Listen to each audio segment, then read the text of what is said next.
다린이 친구들 안녕. 첫눈은 언제쯤 소복히 내려앉을까? 크리스마스엔 어떤 선물을 받게 될까? 상상을 많이 하게 되는 12월이 왔어요. 몸은 추워지지만 가슴은 따뜻한 계절을 맞이하기를 바라면서 고난돌림은 어떻게 지내시는지 궁금하시죠? 한번 불러볼게요. 고난돌림 인사 부탁드려요.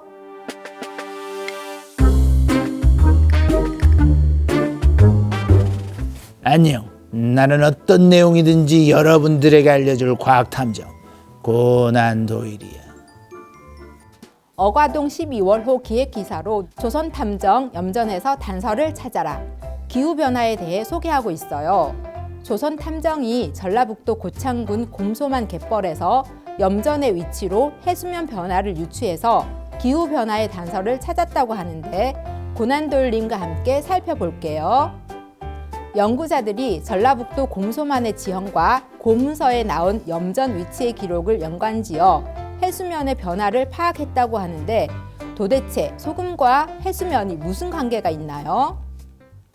소금과 해수면, 그러니까 바닷물의 표면이 무슨 관계가 있냐고? 1907년 일본에서 천일염, 그러니까 염전에 끌어다 놓은 바닷물을 햇볕에 말려 만든 소금을 말하는데, 이 천일염 제작 방식이 도입되기 전까지 우리나라는 농도가 진한 바닷물을 끓여서 만든 소금, 자염을 만들었어. 농도가 진한 바닷물은 밀물과 썰물 때 해안선 사이에서 모래가 약간 섞인 갯벌에서 가져왔지. 그래서 염전은 밀물이 들어오는 끝자락에 세워져 있었지. 고문서를 잘 살펴보면 염전의 위치를 찾아서 해수면의 높이를 유추할 수 있기 때문에 이런 연구를 시작하게 된 거지. 연구팀이 연구로 곰소만의 해수면이 1500년에는 낮아졌다가 1800년 이후로는 다시 높아져 지금에 이르렀다고 유추하는데 이것은 무엇을 말하는지 쉽게 설명해 주시겠어요? 연구팀은 지봉유설의 내용과 주변 제방의 높이의 위치 등을 고려할 때 백제시대인 500년 전후에는 이 바닷마을 바로 앞 갯벌에 염전이 있었을 거라고 추정했어. 반면 조선 초기인 1530년에 쓰여진 신증동국여지 승람에서는 마을에서 바다 쪽으로 800m 들어간 갯벌에서 농도가 진한 바닷물 함수를 퍼왔다는 기록이 있어. 이건 바로 해수면이 낮아져서 바다가 마을에서 멀어졌다는 뜻이지. 그리고 택리지, 지방지도 같은 1700, 1800년대 문서를 추가 분석해 보니 다시 염전이 마을 근처로 이동했다는 것을 찾아냈어. 이건 바로 해수면이 1800년대 이후 다시 높아져서 지금에 이르렀다고 유추할 수 있는 거지.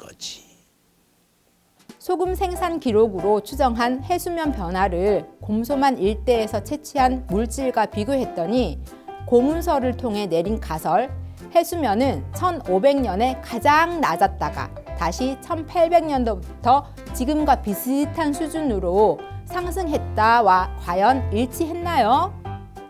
옛날 물서에서 해수면이 1500년대에 가장 낮아졌다가 다시 1800년대에 지금과 같은 수준으로 상승했다는 단서를 확인하기 위해서 갯벌 흙을 살펴본 결과 갯벌 진흙층 안에 갯벌 흙이 공기 중에 드러나며 만들어지는 토양층을 발견했어.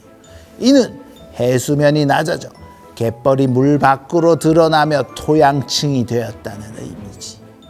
1500년에서 1850년 사이 소빙하기가 오며 전 세계적으로 해수면이 낮아졌다고 하는데 시추 자료에서도 이때 서해안 해수면이 비교적 큰 폭으로 낮아져서 갯벌이 드러난 것으로 보고 있어. 고문서에는 왜 유독 소금에 관한 기록이 상세하게 적혀 있었던 건가요? 소금은 사람이 생명을 유지하는 데 있어서 반드시 필요한 무기질 중에 하나고 음식의 맛을 내는 조미료로 오랫동안 이용해왔지. 중국, 페르시아, 이집트 등 여러 나라는 옛날부터 국가가 소금 생산과 공급을 통제했었지. 그리고 생활 필수품인 소금을 화폐로 사용하기도 했고, 그래서 로마에서는 군인이나 관리의 봉급을 소금으로 주었다고 해. 그래서 급여의 영어인 셀러리의 어원도 병사에게 준 소금 돈의 라틴어에서 유래한 거지. 우리나라에서도 소금은 아주 중요한 상품이었기 때문에 국가가 직접 관리해서 여러 문서의 기록이 아주 꼼꼼하게 남아 있었던 거야. 단단한 땅 속에 있는 물질을 채취하기 위해서 시추 작업을 하는데 시추 자료는 어떻게 분석을 해서 그 시대를 알 수 있나요?